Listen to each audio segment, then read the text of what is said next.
Hello, today for review I've got yet another inexpensive model made by Yinyoo or Yinyoo, still not sure about the correct pronunciation.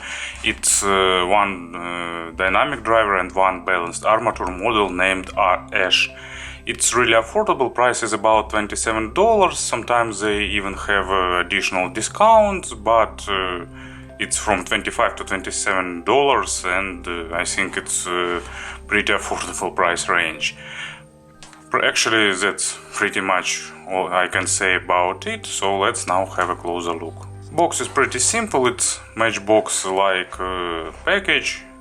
On the back side there are technical specifications, so 102 decibels of sensitivity, 18 ohms of impedance, so pretty balanced in terms of specifications.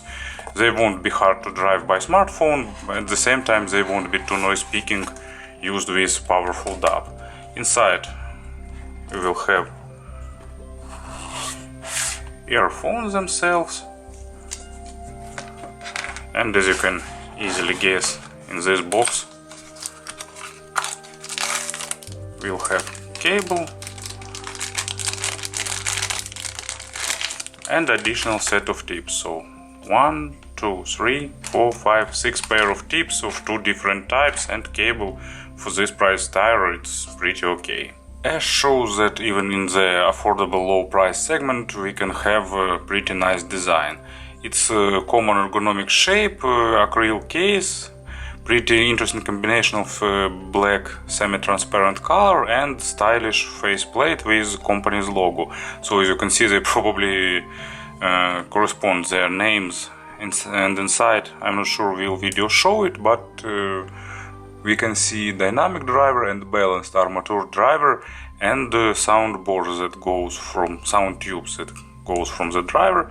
And actually, as you can see in the board there are 2 holes, separate for the low frequencies and separate for mids and treble. Overall build quality is really nice, everything is built really well, so I think it's good. Bore is pretty long, so sound isolation is about average, and fit comfort is also good, so at least for my ears they fit in nicely. Cable is made replaceable, and luckily they didn't use MMCX connectors, but instead they've used 2 pins, and it's pretty tight, fitting really nicely and holding well. And second one.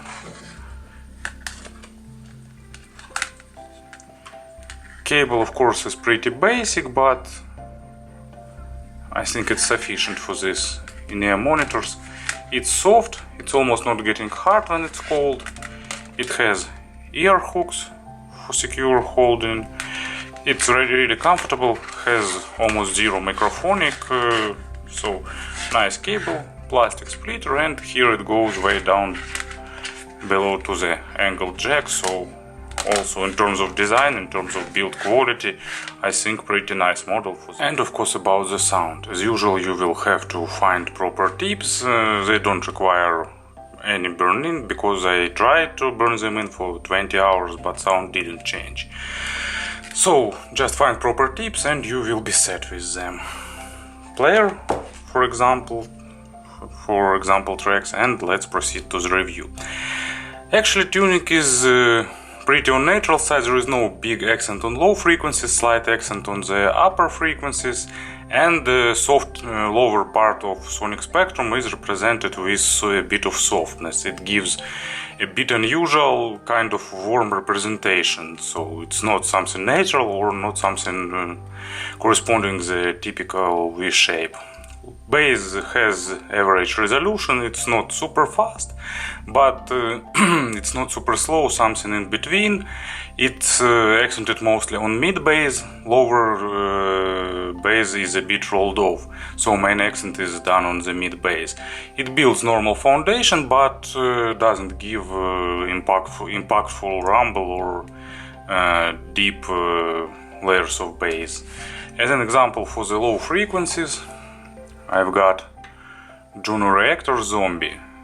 It's sounding really interesting with this in-ear monitors, but deeper layers of bass here are missed. So Juno Reactor likes some really deep layers of bass, some rumble going from left ear to the right and vice versa, and here this part is audible, but really barely audible, let's say so. Mids can be separated probably into two parts, so lower mids are also on the softer side and lacking a bit of resolution, while upper mids are a bit accented as well as treble, and probably that's the place where balanced armature enters and starts playing its role, and upper mids are pretty sharp, resolving, and it gives a bit unusual contrast with lower part of mid frequencies. So sometimes male voices lacking a bit of resolution here, but female voices are pretty nice. At the same time, instruments sound with normal level of realism. Imaginary stage is about average both in width and in depth, so in terms of staging, pretty normal model. And I've selected a bit not traditional example track, but it's Master of Puppets. I think everyone knows this track, and since that this track really illustrates the character of Ash. They are highlighting upper frequencies, so distorted guitars and percussion sounds really sharp and pretty clear and nice, while Hetfield's vocals sound a bit on the softer side and lacking a bit of aggression that is necessary for this track. And treble here is accented, not too much, but noticeable. For me it's okay, it has normal resolution, not superb extension, but it's expectable for the single driver model. And at the same time they have normal resolution. Attacks in decays are a bit faster than they should be, but treble sounds still pretty acceptable. As an example for the treble, I've got Marche Slave by Gothenburg Symphony Orchestra. I really like their interpretation of Tchaikovsky Overture 1820 and some other symphonical pieces. And actually with this part, this earphone sounds pretty good. At the beginning, where wind instruments start their part, they have normal resolution, and mainly because of normal balanced armature driver, and then enter strings part, and they sound pretty enjoyable. Of course they are missing a bit of clarity on the lower end, but we're still speaking about some affordable model.